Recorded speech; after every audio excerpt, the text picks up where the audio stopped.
বাসায় রেখে যাওয়াটা আমার জন্য নিরাপদ না। চলো তোমার নানির বাড়িতে রেখে আসি। তো নানার বাড়ি বা নানির বাড়ি যেটা আছে সেটা হচ্ছে আপনার গাজীপুরে। তো গাজীপুরে না নিয়ে গিয়ে তাদেরকে নিয়ে যায় তার বোনের বাড়িতে, মানে মেয়েদের ফুফুর বাড়িতে, সেটা আধা পড়ে। তো ফুফুর বাড়িতে রেখে সে চলে যায় তার মতো করে।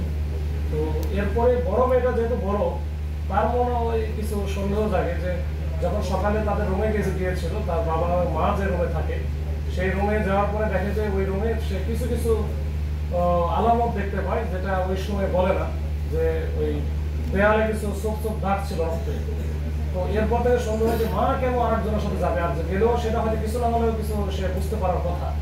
এই রাতে ঘুমানো 12 তারিখে রাতে 11টা বা 11:30 থেকে তারা রুমে চলে গেছে, এরপরে সকালে উঠে নাই। তো এটা তার কাছে একটু সন্দেহজনক মনে হয়েছে। তারপরে তার মামাকে সে বলে, এটা খুলে বলে, তখন মামা সহ সে সহ যখন আমাদের থানায় আসে, আসার পরে বিস্তারিত ঘটনাটা বলে, তখন থানার টিম সহ ওই বাসায় যাওয়া হয়। তো বাসায় যাওয়ার পরে বাসায় হচ্ছে লক করা ছিল। ওই প্রথম ফ্ল্যাটের যে প্রথম যে ইয়েটা মূল গেট যেটা, এটা বন্ধ ভেঙে ফেলে ভিতরে ঢুকে চেষ্টা করা হয় কোনো কিছু পাওয়া যায় না। এরপরে চিন্তা করা হয় যে তাহলে হয়তো বা যাদের বেডরুমে কিছু একটা ঘটনা আছে ওইটাও তালা দেওয়া ছিল, তো ওইটাও ভেঙে ফেলার পরে ওইখানেও কোনো কিছু পাওয়া যায় ওই রকম। কিন্তু ওই যে রক্তের ছোট ছোট দাগ ছিল, এটা বোঝা যাচ্ছে কিছু একটা আছে। তো এরপরে বাইরে আসা খোঁজাখুঁজি করার এক পর্যায়ে এই ডিপ ফ্রিজটা ওই মেয়েটা উঠায়, বা ওইখানে আমাদের যে সাব ইন্সপেক্টর ছিল দেখেন যে ডিপ ফ্রিজ একটা ফুল তো ভরা, এরপর ওই উপরে বেশ মাংস টাংস বা অন্যান্য জিনিসপত্র ছিল। তো মেয়েটা দেখার পরে বলছে যে না, আমাদের এখানে তো মাংস তেমন কিছু ছিলই না, তাহলে এত ভরা কেন। পরে আস্তে আস্তে খুলে দেখে এই যে গৃহবধূ তাসলিমা আক্তার, ওরা হচ্ছে ওই যে ওড়না দিয়ে এবং বেডশিটের কাপড় দিয়ে মোড়ানো অবস্থায় ওখানে ভিতরে ঢোকে রাখছে। এবং পরে যখন বের করে দেখা যায় যে তার মাথাতে উপর্যুপরি আঘাত আছে, ধারালো আঘাত, এবং মাথার খুলি সহ ভেঙে এগুলো ঢুকে গেছে। তো এই অবস্থায় তাকে ফেলে রাখা হয়েছে, যেহেতু তাদের বাবা তাদেরকে এই কুকুর বাসা রাখার পরে আর নাই, পাওয়া যাচ্ছিল, তার মোবাইল দুটা বন্ধ।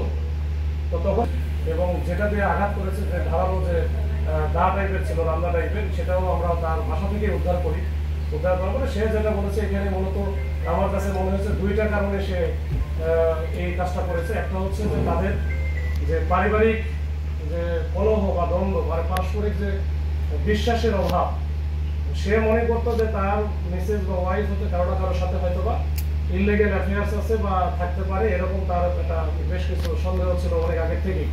তো এইটা একটা বড় ধরনের সন্দেহ ছিল। এবং সেদিন যেদিন ঘটনা ঘটে ওই রাতে যখন সে বাসায় ফেরে, তখনও ওই লক ব্যাগে দুটা খোলা ছিল, মানে যেটা তালা দেওয়া থাকবে তালা দেওয়া নাই। সে মনে করছে যে এখানে তো অন্য কেউ আসছে। তো এটা নিয়ে তার সাথে চেঁচামেচিও করেছে। এই একটা কারণ ছিল, যেটা পারস্পরিক মানে বিশ্বাসের একটা আস্থার অভাব ছিল। 2 নম্বর ছিল যেটা হচ্ছে যে টাকা পয়সার একটা বড় বিষয় ছিল। এই ভদ্রলোকের অ্যাকাউন্টে একটা ফিক্সড ডিপোজিট করা আছে 1 কোটি টাকা, যেটা নমিনি করা আছে ওয়াইফের নাম, মানে যে ব্যক্তি মারা গেছে ডিসিস্ট। এবং আরেকটা আছে যেটা 24 লক্ষ টাকা তার অ্যাকাউন্টে আছে, সেটা নর্মাল অ্যাকাউন্টে, ওইটারও নমিনি হচ্ছে এই তার ওয়াইফ। এখন তার বক্তব্য যে এই টাকাটা হস্তগত করার জন্য তাকেও যে কোনো সময় তার ওয়াইফ মেরে ফেলতে পারে। যে তাদের দাম্পত্য যে কলহ ছিল বা আস্থার অভাব ছিল, অন্য একজনের সাথে রিলেশন আছে, এরকম একটা চিন্তা। আর একটা হচ্ছে টাকা পয়সা। এই দুইটা যখন এক জায়গায় হয়ে গেছে, মাথায় তখন রক্ত গরম হয়ে গেছে। তখন রাত্রে 12টার পরে যখন ওই ওনার ওয়াইফ যখন আমাদের ডিসিস্ট যখন ঘুমায় পড়ে, এই ঘুমন্ত অবস্থায় সে কিন্তু ওই তার আগের থেকে রেডি করা ছিল দাটা নিয়ে আসা উপর যে বড়ি কিন্তু সে কোপায়। তখন যখন কোপায় কোপানোর পরে যখন সে মারা যায় বা মনে করতেছে মারা নাও যাইতে পারে, তখন কিন্তু মুখটাও বেঁধে ফেলে, গামছাতে মুখ বেঁধে ফেলে।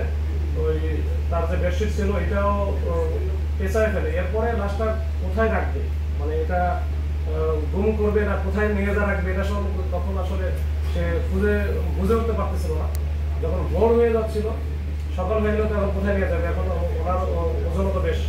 তখন তার মাথায় হঠাৎ করে ভোট চাপে যে ঠিক আছে, এটা আমরা তার যে বড় ডিপ ফ্রিজ আছে, ডিপ ফ্রিজের ভিতরে ঢুকে ফেলি। তখন ডিপ ফ্রিজের ভিতরে ঢুকে ওর উপরে অন্যান্য যে মাছ বা মাংস বা অন্যান্য খাবার ছিল এগুলো দিয়ে সে রেখে দেয়। সকালে ওই প্ল্যানটা করে মেয়েদেরকে বোঝায় যে তার মা আসলে অন্য একজনের সাথে চলে যায়। এই হচ্ছে মোটা দাগের বিষয়। এইভাবে সে এই কাজটা করেছে। আমরা তাকে আমরা কোর্টে পাঠিয়ে দিচ্ছি, যদি স্বীকারোক্তিমূলক জবানবন্দি যেটা সিআরপিসির 164 বলে ওটার জন্য আমরা পাঠাবো। ওইখানে যদি সে স্বীকারোক্তি দেয় আমাদের কাছে যেটা বলেছে, তাহলে তো এটা মোটামুটি একটা ভালো অবস্থানে যাবে আমাদের তদন্তের দিক দিয়ে। তো এই হচ্ছে আমাদের আজকের ব্রিফিং মোদ্দা কথা।